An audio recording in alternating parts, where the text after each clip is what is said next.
Salut à tous, un petit point météo relatif à l'activité cyclonique de cette saison 2025. La carte de ce mardi 19 août se compose désormais de 3 perturbations tropicales évoluant sur le bassin Atlantique Nord, dont un ouragan majeur et 2 zones tropicales actives. Mais le bulletin du jour sera exclusivement dédié aux phénomènes localisés dans la région. Le développement majeur est prioritairement à celle étant le plus proche de nos îles. L'onde tropicale mentionnée lors de notre dernier coup d'œil sur le temps se trouve dorénavant à mi-chemin entre l'Afrique et nos îles et poursuit son déplacement vers l'ouest. Elle est associée à un risque d'évolution cyclonique non négligeable à moyen terme, risque qui depuis hier atteigne 60% de probabilité. Pour l'instant, l'activité pluvio-orageuse générée par cette onde tropicale reste désorganisée et étendue sur une vaste zone géographique, ce qui retarde son développement cyclonique. De plus, sa partie nord est affectée par la brume de sable et l'air sec qui, bien qu'étant beaucoup moins dominant que la semaine dernière, demeure encore présent dans la région.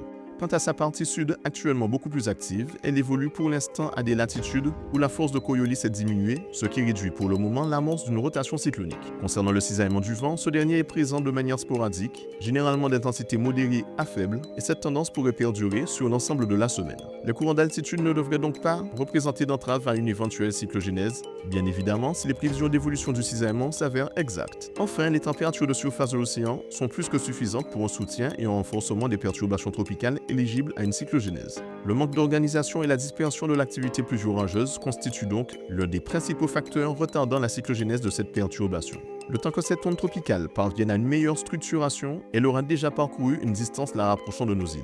À ce jour, l'ensemble des membres des modèles numériques européens et américains n'exclut pas la possibilité que ce système puisse avoir le temps de suffisamment s'organiser pour donner naissance à un phénomène cyclonique du type dépression ou tempête tropicale à l'approche du nord des Petites Antilles. Notez qu'en cas de cyclogénèse effective, l'incertitude demeure encore sur l'éventualité d'un impact direct de cette perturbation sur l'arc antillais. À ce jour, l'hypothèse retenue par le NAC mentionne que ce phénomène pourrait se renforcer en dépression tropicale vers la fin de la semaine ou durant le week-end à proximité ou sur l'arc antillais. Quoi qu'il en soit, le récent renforcement explosif de l'ouragan Erin, le week-end dernier, nous rappelle qu'en matière de prévision météorologique cyclonique, la prudence reste de mise, surtout à cette échéance. Nous garderons donc un œil averti sur ce phénomène, le temps que les prévisions du jour gagnent en fiabilité et en précision.